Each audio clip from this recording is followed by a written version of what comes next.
अब से थोड़ी देर पहले मेरठ महापंचायत से एक बहुत बड़ी खबर आई है। जी हां, एबीपी न्यूज के वरिष्ठ पत्रकार संवाददाता रक्षित सिंह ने महापंचायत के मंच से अपनी आईडी को फेंक दिया है और यह कहा है कि अब मुझसे बर्दाश्त नहीं होता, मुझसे झूठी पत्रकारिता बर्दाश्त नहीं होती, बार बार मुझसे फर्जी खबरें करने के लिए कहा जाता है। मेरा ज़मीर अंदर से झिंझोर रहा था।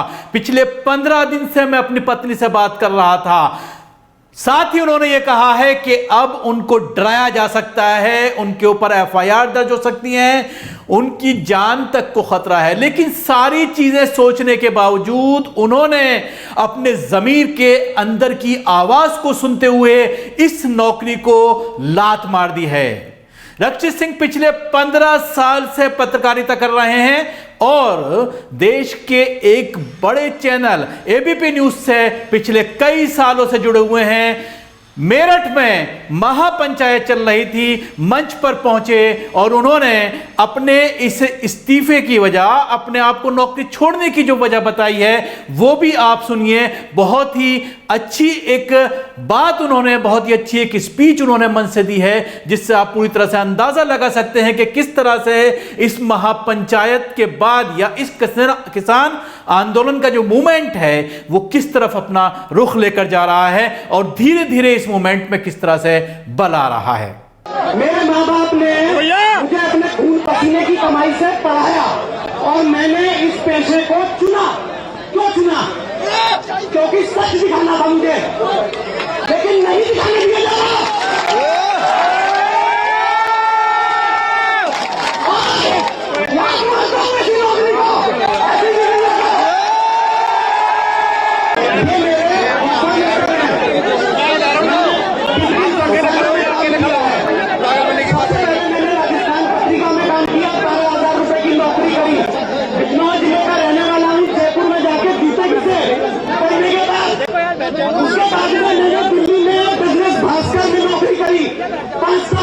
ईमानदारी के साथ कॉर्पोरेट कवर किया, बैंकिंग कवर किया, फाइनेंस कवर किया, इंश्योरेंस कवर किया। आज तक एक चवन्नी का कोई मेरे ऊपर आरोप नहीं लगा सकता। ठीक है सर, आज की तारीख में मेरी तनख्वाह 12,07,000 रुपए है। साल का मेरा पैकेज 12,07,000 रुपए का। इसके अलावा मुझे कुछ आता नहीं। 15 साल मैंने यही किया है, यही। तो मैं तो कोई दुकान भी नहीं खोल सकता, मैं तो कोई व्यापार भी नहीं कर सकता। बाप को मरे मेरे 10-12 साल हो गए, घर का अकेला लड़का हूं, बूढ़ी माँ है, बीवी है, बच्चा है, कहां से पालूंगा? इस सवाल को पिछले 3 महीने से रोज पूछ रहा हूं अपने आप से, रोज पूछता हूं अपनी बीवी से कि इस बच्चे को क्या खिलाऊंगा, क्योंकि मेरे को मालूम है ये करने के बाद में होगा क्या? एफआईआर दर्ज होंगी, मुकदमे दर्ज किए जाएंगे। हो सकता है मैं सड़क पे जा रहा हूँ तो कोई ट्रक का ब्रेक भी फेल हो सकता है, कुछ भी हो सकता है इस राज्य में। लेकिन 56 इंची का न सही 5-6 इंच का है, सीना है, सीना तान के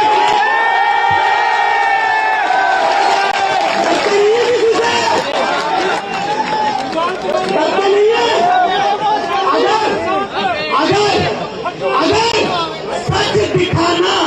अगर सच दिखाना बंद कर देते हैं ना तो वो भी झूठ है, वो झूठ है।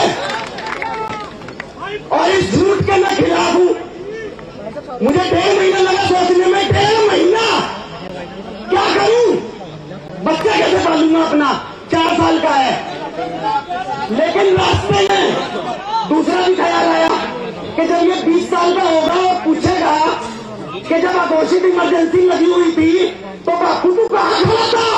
मैं कहूंगा सीधे ठोक के मैं किसान के साथ खड़ा था।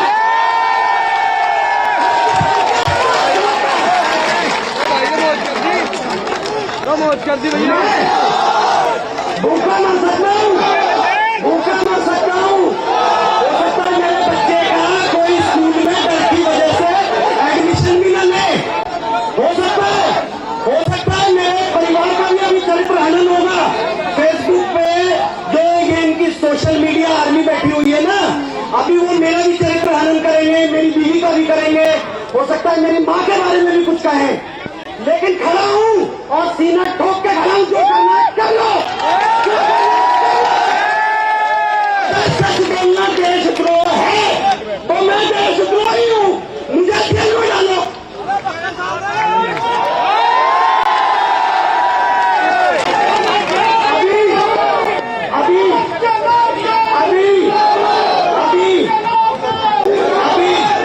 अभी एक सवाल और आएगा, सोशल मीडिया आर्मी उठा लेगी उस सवाल को भी।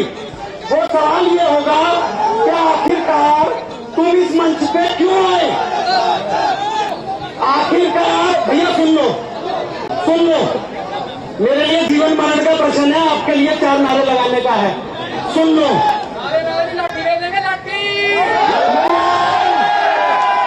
मैं यहाँ आया हूँ, है ना? अब मुझसे सवाल पूछा जाएगा कि इस मंच पे ही क्यों आया? गाजीपुर बॉर्डर वाले पे क्यों नहीं गया? टीकरी वाले पे क्यों नहीं गया? फलाने पे क्यों नहीं गया? ठिकाने पे क्यों नहीं गया? अरे यार, ये किसानों की महफिल पूरे देश में लगी हुई है और आज मुझे ये वाली महफिल कवर करने के लिए भेजा था और ये रद्दी मैंने ढूंढी।